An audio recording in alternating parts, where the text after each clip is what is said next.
चौबू में police force पर हुए पथराव के बाद पुलिस अब एक्शन में आ चुकी है। इलाके में भारी संख्या में पुलिस बल को तैनात कर दिया गया। कई लोगों को डिटेन किया गया।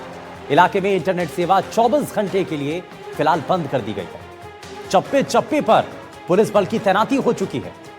आपको यह भी बताएं कि कल दिन में मस्जिद के बाहर जिस पत्थर के हटाने को लेकर के सहमति बनी थी, उसी पत्थर को लेकर के तनाव बढ़ गया। तनाव इतना बढ़ा कि देर रात लोगों ने पुलिस पर पत्थर बरसाने शुरू कर दिए। भीड़ पर काबू पाने के लिए पुलिस को हल्का बल प्रयोग करना पड़ा, लाठीचार्ज करना पड़ा और आंसू गैस के गोले छोड़ने पड़े। एक दिन पहले ही इस दौरान विशेष समुदाय की सहमति से मस्जिद के बाहर सड़क पर पड़े पत्थरों को हटाया गया था। ये पत्थर लंबे समय से सड़क किनारे पड़े हुए थे, जिससे यातायात बाधित हो रहा था। प्रशासन ने आपसी सहमति और शांतिपूर्ण माहौल में इन्हें हटाने की कार्रवाई की थी, लेकिन कैसे ये शांतिपूर्ण परिस्थितियां आखिर तनाव में बदल गईं और एक पत्थर हटाने को लेकर के क्यों यहां पर पत्थरबाजी होने लगी, आगे दिखाते हैं।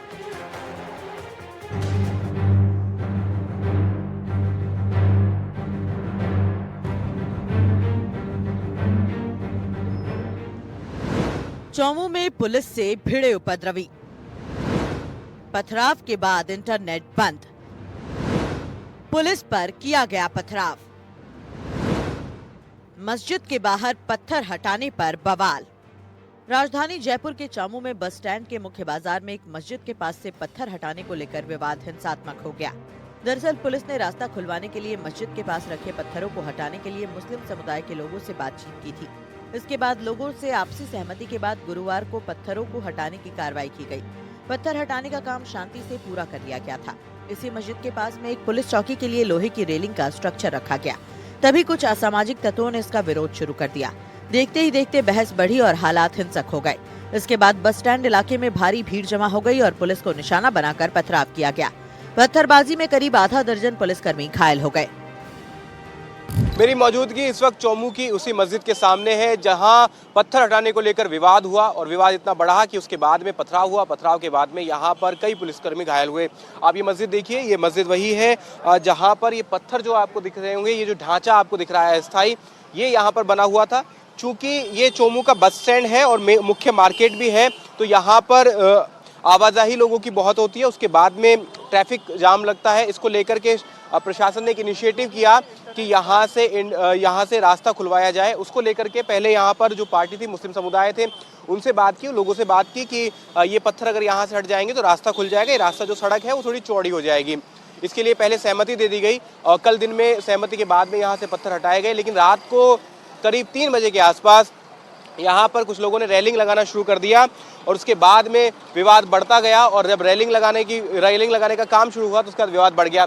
ये गाटर वगैरह जो पड़ी हैं, ये आपको दिख पाएंगी यहाँ से। ये जो गाटर और जो अन्य सामान रखा हुआ है लोहे का, वही वो सामान है जिससे यहाँ पर रेलिंग जो लगाने का काम है वो किया जा रहा था। और उसके बाद में जब रोका गया तो अचानक से हालात बिगड़ गए। अचानक से यहाँ पर पथराव हुआ और उसके बाद में पुलिसकर्मी जो है वो यहाँ पर आए और उसके बाद में उनको दर्जनों पुलिसकर्मी घायल हुए। हालांकि अब पूरे मामले में शांति होती हुई नजर आ रही है। सारा विवाद इस कलंदरी मस्जिद के आसपास रखे पत्थरों को लेकर हुआ। ये विवाद 45 साल पुराना बताया जाता है। गाड़ियों के टूटे कांच, मकानों की खिड़कियों के टूटे शीशे, पथराव के बाद सड़क पर पड़े पत्थर और आंसू गैस के गोले के खाली पड़े खोखले इस तनाव की गवाही दे रहे हैं। ये बचे हुए सबूत इस बात के गवाह हैं कि किस कदर देर रात राजधानी जयपुर के पास स्थित चौमू सांप्रदायिक दंगों से सुलग उठा। नाम है तुम्हारा? इलियास नाम है। इलियास, कल थे तुम वहाँ पे? नहीं सर, हम बिहार से हैं सर। बिहार में कहाँ से हो? अररिया जिला से है सर। अररिया से रह रहे हैं। देखिए, आप देख सकते हैं किस तरीके से यहाँ पर अभी पुलिसकर्मी जो है वो अंदर सर्च ऑपरेशन के लिए गए हैं और रोका गया है मीडिया को भी आगे जाने से। लेकिन हम कोशिश कर रहे हैं लगातार हर दृश्य दिखाने की, कि दिखा पाएं कि किस तरीके से जो पूरा मामला है वो यहाँ पर बिगड़ा और उसके बाद में पुलिस किस तरह की कार्रवाई कर रही है। पुलिस ने अब तक इस मामले में इलाके में फ्लैग मार्च निकाला। पुलिस की कोशिश है कि मामले में जल्द से जल्द सामाजिक सौहार्द की स्थिति बहाल की जाए। इसी दौरान पुलिस लगातार संदिग्ध लोगों को हिरासत में भी ले रही है। वहीं जिन लोगों को हिरासत में लिया जा रहा है उनका कहना है कि वो बेकसूर हैं। पुलिस की ओर से कई लोगों को हिरासत में लिया जा चुका है और उनसे पूछताछ जारी है। कई लोग जिन्हें हिरासत में लिया गया है वो खुद को बिहार का भी बता रहे हैं। गया है। पूरे क्षेत्र का एरिया डोमिनेशन किया जा चुका है। जो संदिग्ध थे उनको राउंड अप किया गया, उनसे पूछताछ की जा रही है और उनमें जो भी मुलजिम होंगे उनको गिरफ्तार भी किया जाएगा। तो कानूनी कार्रवाई जो कल के लॉ एंड ऑर्डर की थी वो की जा रही है। कल जो स्थिति पैदा हुई थी उसमें 2 से 3 बार पुलिस के साथ झड़प हुई थी, जिसके बाद सुबह के बाद ऐसी कोई स्थिति पैदा नहीं हुई है और पूरी तरीके से अब स्थिति नियंत्रण में है और शांतिपूर्ण है। एहतियातन अभी तो इंटरनेट बंद किया गया है आज के लिए। उसके अलावा जो प्रिवेंटिव कार्रवाई है उसको भी शुरू कर रहे हैं। लोगों को राउंड अप किया जो संदिग्ध है, पूछताछ चली रही है उसमें और डिप्लॉयमेंट किया जा चुका है। अब आपको बताते हैं कि आखिर ये पूरा मामला है क्या। चौमू में बस स्टैंड के पास एक मस्जिद के बाहर पड़े पत्थरों को हटाने को लेकर विवाद हो गया। ये घटना 25-26 दिसंबर की रात 3 बजे की है, जिसके कारण आधी रात में चौमू में तनाव फैल गया। पुलिस ने स्थिति को नियंत्रण में लाने के लिए आंसू गैस का इस्तेमाल किया। इस घटना के वक्त वरिष्ठ पुलिस अधिकारी भी मौके पर पहुंचे। विवाद इतना बढ़ा कि भीड़ ने पुलिस पर ही पत्थरबाजी शुरू कर दी। इस घटना में 6 पुलिसकर्मियों को सिर पर चोट आई है। हालात पर काबू पाने के लिए चौमू में कई थानों की पुलिस को लगाया गया। चौमू में 24 घंटे के लिए इंटरनेट सेवाएं अस्थायी रूप से बंद कर दी गई। इस मामले को शांत करने के लिए ये कदम उठाया गया। पुलिस ने अफवाह फैलाने से बचने की अपील की है। Special operation commissioner Rahul Prakash ने कहा कि पुलिस बल यहां मौजूद है। कोशिश की जा रही है कि शांति व्यवस्था बहाल रखी जाए। सीसीटीवी कैमरे की मदद से लोगों को हिरासत में लिया जा रहा है। उनसे पूछताछ होगी, इसके बाद ही गिरफ्तारियां की जाएंगी। विवाद क्यों और कैसे भड़का, इसके लिए अभी कुछ भी कहना जल्दबाजी होगी। मामले में फिलहाल अभी जांच जारी है। जो पूरा मामला है वो शांतिपूर्ण है। पुलिस ने फ्लैग मार्च निकाला, फ्लैग मार्च के बाद वहां से कई लोगों को हिरासत में लिया है। उनसे पूछताछ जारी है और पूछताछ के बाद ये निश्चित किया जाएगा कि आखिर ऐसा क्यों हुआ, किस तरीके से जो पूरे घटनाक्रम है वो हुई और उसके पीछे क्या कारण थे। और जिस तरीके से पूरी जो बात सामने आई उसके हिसाब से गिरफ्तारियां की जाएंगी, कार्रवाई की जाएगी और न्यायोचित जो भी कार्रवाई है वो होगी। इसको लेकर के तमाम अभी भी यहाँ पर पुलिस का जाब्ता मौजूद है। पूरा इलाका छावनी में तब्दील हो चुका है, क्योंकि ये अभी कोशिश की जा रही है कि सामाजिक सौहार्द जो है उसको बहाल किया जाए, साथ ही किसी भी तरह की और कोई अनहोनी ना हो, इसको लेकर के एहतियात जो है वो अभी यहाँ पर बढ़ते जा रहे हैं। स्पेशल जो पुलिस है उसने अपना जो एरिया डोमिनेशन है वो कर दिया है। जो यहाँ पर पुलिसकर्मी है और लोगों को यहाँ पर लगाया गया है। पुलिस ने एहतियातन तौर पर वहाँ पर जहाँ पर जो विवादित वो जो ढांचा था, जो विवादित वो जो मस्जिद के आसपास कुछ इलाका था जहाँ पे रास्ता खुलवाना था, वहाँ पर पुलिस का जाब्ता तैनात कर दिया गया है। फिलहाल यहाँ पर शांति है, इंटरनेट बंद कर दिया गया है और पुलिस अपनी कार्रवाई कर रही है। कैमरामैन जसराज बुरंडा के साथ विश्वास शर्मा, एनडीटीवी। वहीं स्थानीय लोगों ने चौमू पुलिस थाने के बाहर खड़े होकर पुलिस के समर्थन में नारेबाजी भी की। पुलिस ने भी लोगों का अभिवादन किया।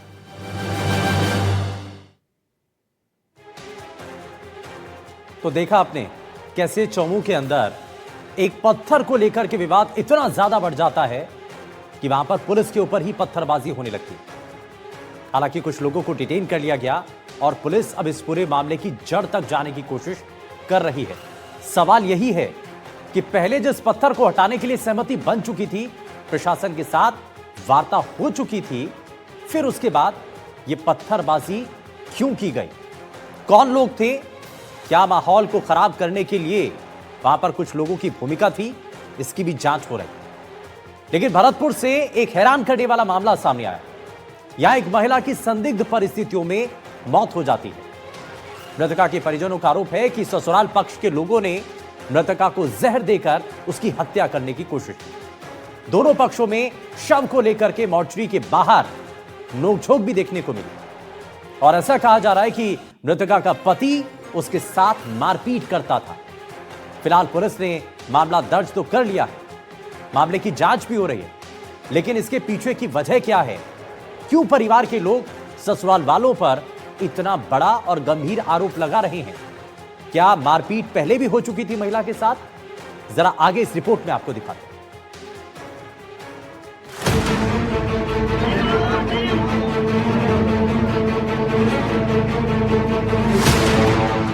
भरतपुर में महिला की संदिग्ध मौत, ससुराल पक्ष पर लगा हत्या का आरोप। शव को लेकर अड़े दोनों पक्ष, महिला को जहर पिलाने की आशंका।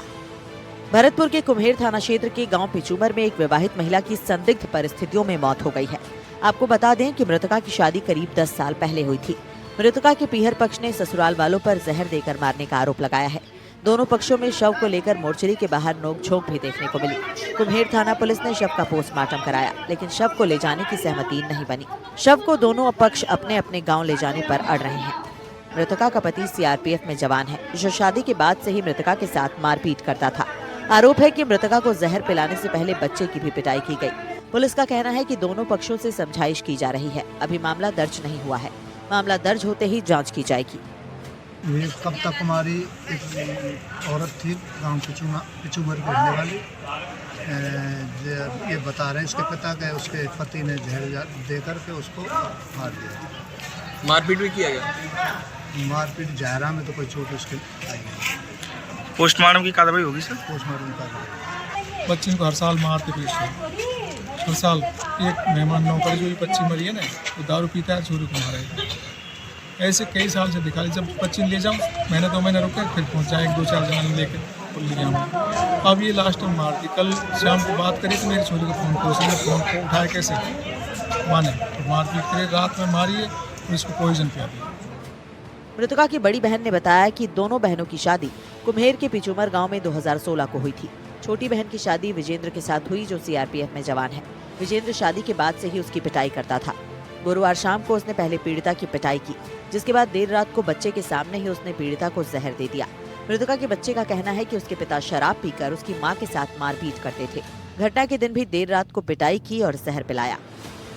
मार गई सर, पीट पीट के जहर के लगे मार गई, जबरदस्ती मार दे। किसने पीटा उनको? उसके पति ने, सारे परिवार वाले ने मिलके, सबकी साजिश है सर। आपने बचाने की कोशिश की? मैंने बचाई ना, मेरे को काट में दबोच गिरा, दोबारा से मरोड़ के दबोच गया। पापा ने उनको जहर पिला दिया था, फिर उसको पीड़ा था, फिर नहीं मरी थी, फिर जहर पिलाया था, फिर वो मर गई थी। फिर यूँ खा था, मरे तो मर जाना, मुझे कुछ नहीं है, पूजा बुला लेते है ना। फिर है ना, मैं मेरे भैया खिला रहा है, मेरा बड़ा पापा खेल रहा है, नाली को पकड़ लो, मैं अधरू खिला, मेरे पास मारे तो डंडी का मारा, पैर तोड़ दूंगा। गाली गलौज किया आपसे? कुम्हेर थाना पुलिस मौके पर पहुंची और दोनों पक्षों से समझाइश कर पोस्टमार्टम की कार्रवाई के लिए मनाया। उसके बाद पीहर पक्ष के लोग शव को अपने साथ तो ससुराल पक्ष के लोग अपने साथ ले जाने की जिद पर अड़े रहे। इसी बात को लेकर दोनों पक्षों में नोकझोंक हुई। कुम्हेर पुलिस थाने पर तैनात हेड कांस्टेबल श्याम सुंदर ने बताया कि मृतका के पीहर पक्ष का आरोप है कि जहर देकर उनकी बेटी को मौत के घाट उतारा गया। इस पूरे मामले की सच्चाई क्या है और मृतका की मौत कैसी हुई, फिलहाल पुलिस इस पूरे मामले की जांच कर रही है। एनडीटीवी राजस्थान के लिए भरतपुर से ललितेश कुशवाहा की रिपोर्ट। तो आखिर मौत के पीछे किसकी साजिश रही और इसके पीछे की वजह क्या रही? क्यों परिवार के लोग ससुराल वालों पर ये आरोप लगा रहे हैं? क्योंकि परिवार के कुछ लोग ये भी कह रहे हैं कि ये आज की पहली ऐसी घटना नहीं है जब ये मारपीट की गई, बल्कि इससे पहले भी बेटी के साथ मारपीट की गई। कई साल हो गए शादी को और उस दौरान भी मारपीट की जाती रही। बताया जा रहा है कि पहले दोपहर से मारपीट शुरू की गई और उसके बाद में रात को जहरीला पदार्थ दे दिया गया।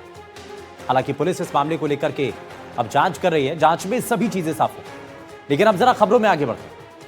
अलवर में ठगी करने वाले एक गिरोह पर पुलिस ने नकेल कसी है और इस केस में पुलिस को बड़ी सफलता भी मिली। बुजुर्ग महिला यात्री से सोने के जेवर ठग कर फरार हुए 3 शातिर बदमाशों को पुलिस ने गिरफ्तार कर लिया। आपको बता दें कि ये लोग अब तक लगभग 40 वारदातों को अंजाम दे चुके हैं। फिलहाल पुलिस इन बदमाशों से पूछताछ करने में जुटी है। आखिर क्या है ये पूरा मामला और ये लोग कैसे ठगी की वारदात को अंजाम देते थे, देखिए हमारी इस रिपोर्ट में।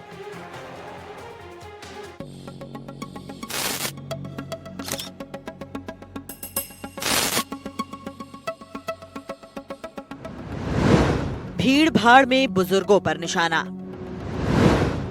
बुजुर्ग महिलाओं को बनाते थे शिकार। जेवर ठगने वाले 3 शातिर गिरफ्तार, 40 वारदातों को दे चुके हैं अंजाम। अलवर शहर के कोतवाली थाना पुलिस ने भीड़ भाड़ वाले स्थान पर बुजुर्ग लोगों को विश्वास में लेकर सोने और चांदी के सामान लूटने की घटना को अंजाम देने वाले 3 शातिर आरोपियों को गिरफ्तार किया है। तीनों आरोपी पहले भी इस तरह की कई घटनाओं को अंजाम दे चुके हैं। ये गैंग बुजुर्ग महिला पुरुषों को अपना शिकार बनाता था। बुजुर्ग महिला पुरुषों को बातचीत कर ठगी का शिकार बनाते थे। इस मामले में 3 आरोपी पकड़े गए हैं। पूछताछ में इन लोगों ने कई राज्यों में जुर्म करना कबूल किया है। इन लोगों ने 35 से 40 वारदातों को अंजाम दिया है। अलवर में बस स्टैंड पर एक महिला से ठगी की गई। बस स्टैंड पर 2 युवकों ने बातचीत में उलझाकर उनसे सुरक्षा के नाम पर सोने के जेवर उतरवाकर लिफाफे में रखने को कहा। इसके बाद आरोपियों ने चालाकी से लिफाफा बदल दिया। 2 सोने की अंगूठी, 1 चेन और हाथों के कड़े लेकर फरार हो गए। मामले में जांच के बाद शानू सिंह, सावेज और सहनूर को गिरफ्तार किया गया है। इनके पास से सोने की चेन और अंगूठियां जब्त की गई हैं। जब हमने इनको कल बरेली से डिटेन किया, जिसमें 3 लोग थे, शानू, सावेज और शहनूर। ये तीनों ही बरेली के रहने वाले हैं। इनकी एमओ यही रहती है कि ये कोई बुजुर्ग महिला या पुरुष जो हल्के से सीधे साधे हों, जिनका जो जवाब देने में ज़्यादा तेज तर्रार नहीं हो, उनके साथ में इस ठगी की वारदात को अंजाम देते हैं। और वो कभी डरा धमका के कि भाई आगे पुलिस चेकिंग है, नाकाबंदी है, या फिर आप ऐसे लेके जाओगे तो चोरी हो जाएंगे, इस तरीके से इनको ठग लिया जाता है। जब इनको डिटेन किया, इनसे पूछताछ में एक चीज सामने है कि इन्होंने ऐसी कई सारी वारदातों को अंजाम दे रखा है, जिसमें अलवर की 2 वारदातें और उनका भी खुलासा हो, उसमें भी यही लोग शामिल थे। इसके साथ साथ कुछ दिन पहले भरतपुर जिले में भी इन्होंने एक वारदात को अंजाम दिया। कुछ माल की बरामदगी हुई है, अनुसंधान जारी है और उम्मीद है कि जल्दी से जल्दी जितना भी माल गया है जल्दी से बरामद होगा। तीनों बदमाश अंतर्राज्यीय गिरोह से जुड़े हुए थे। तीनों ही आरोपी बस स्टैंड, रेलवे स्टेशन जैसी भीड़भाड़ वाली जगह पर लोगों को अपने झांसे में लेकर घटनाओं को अंजाम देते थे। अलवर पुलिस ने लोगों से अपील की है कि वो अनजान व्यक्तियों की बातों में न आए और कीमती सामान हमेशा अपनी निगरानी में सुरक्षित रखें। फिलहाल इस पूरे मामले की जांच की जा रही है और पुलिस आरोपियों से पूछताछ में जुटी है। अलवर में बुजुर्ग महिलाओं से बेला फुसलाकर ठगी करने वाले ठगों को पुलिस ने गिरफ्तार किया है। इनके पास से पुलिस ने वो ठगी का सामान भी बरामद किया है। ये तीनों ही व्यक्ति पुलिस ने उत्तर प्रदेश से गिरफ्तार किए हैं, जिनके पास से पुलिस ने ये जेवर भी बरामद किए। ये बुजुर्ग महिलाओं को देखते हैं और उसके बाद उन्हें बहला फुसलाकर बातचीत में लगाकर उनके जेवर उतरवाते हैं और उसके बाद उन्हें ठगी का शिकार बनाकर फरार हो जाते हैं। 26 नवंबर की घटना अलवर बस स्टैंड की थी, जहां एक बुजुर्ग महिला जयपुर से अलवर पहुंची और उसके बाद बस स्टैंड पर ये युवक उसे बातों में फंसाया और उसके बाद उसके जेवर उतरवा लिए और उन्हें लेकर फरार हो गए थे। जिसके बाद कोतवाली थाने में मामला दर्ज हुआ और मामला दर्ज होने के बाद पुलिस ने कार्रवाई करते हुए 3 आरोपियों को गिरफ्तार किया है, जिनके पास पुलिस को जानकारी मिली है करीब 30 से 40 ऐसी वारदातें इन्होंने कबूल की है और उसके बाद पुलिस अब और भी वारदातों का खुलासा करने की प्रयास कर रही है। अलवर से मुदित गोड, एनडीटीवी। तो देखा आपने कि कैसे आखिर ये शातिर ठग लोगों को अपना निशाना बनाते हैं और इसलिए हमारी कोशिश यही है कि आप लोग ऐसी खबरों को देख करके सचेत रहें और जब भी अपने घर से बाहर निकलें तो बहुत सावधानी पूर्वक और इन खबरों को आधार मान करके सबक लेकर के आप बहुत सावधानी से निकलें ताकि ऐसी कोई भी घटना आपके साथ कम से कम ना हो। और खबर अब 12 से है, जहां एक हैरान करने वाली घटना सामने आई। यहां एक युवक अपहरण उसका कर लिया जाता है। पत्नी को स्कूल छोड़ने गए युवक का बदमाशों ने बंदूक की नोक पर अपहरण कर लिया।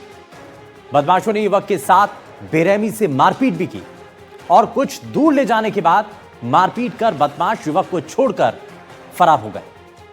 पुलिस फिलहाल इस पूरे मामले की जांच कर रही है और क्या यह पूरा मामला है, इस रिपोर्ट में आपको दिखाते हैं।